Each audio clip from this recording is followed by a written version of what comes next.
नवरात्रि में 9 देवियों की कहानी संक्षेप में। नवरात्रि के 9 दिनों में माँ दुर्गा के 9 रूपों की पूजा की जाती है। इन्हें नवदुर्गा कहा जाता है। हर दिन एक देवी की आराधना होती है और माना जाता है कि ये देवियाँ भक्तों की रक्षा करती हैं और सुख समृद्धि देती हैं। एक माँ शैलपुत्री। नवरात्रि के पहले दिन माँ शैलपुत्री की पूजा होती है। ये पर्वतराज हिमालय की पुत्री है। इनके एक हाथ में त्रिशूल और दूसरे हाथ में कमल होता है। यह बैल नंदी पर सवारी करती है। माँ शैलपुत्री की पूजा से जीवन में शक्ति और स्थिरता मिलती है। 2 माँ ब्रह्मचारिणी। दूसरे दिन माँ ब्रह्मचारिणी की पूजा की जाती है।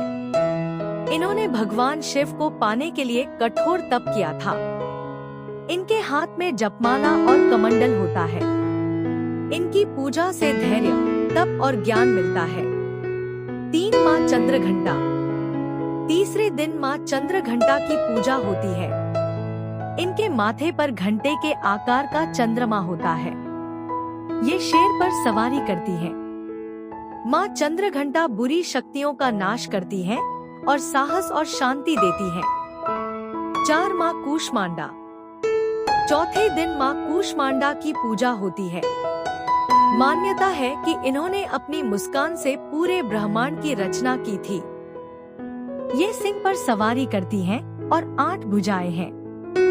इनकी पूजा से स्वास्थ्य और शक्ति मिलती है।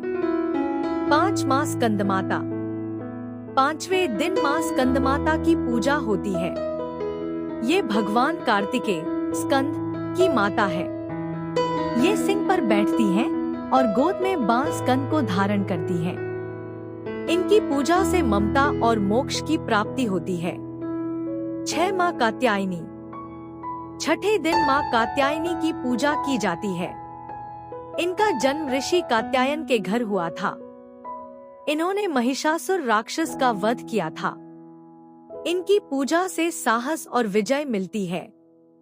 7 माँ कालरात्रि। 7वें दिन माँ कालरात्रि की पूजा होती है। इनका रूप भयंकर है, लेकिन ये भक्तों की रक्षा करती हैं।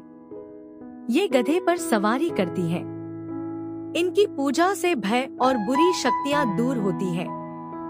8 माँ महागौरी। 8वें दिन माँ महागौरी की पूजा होती है।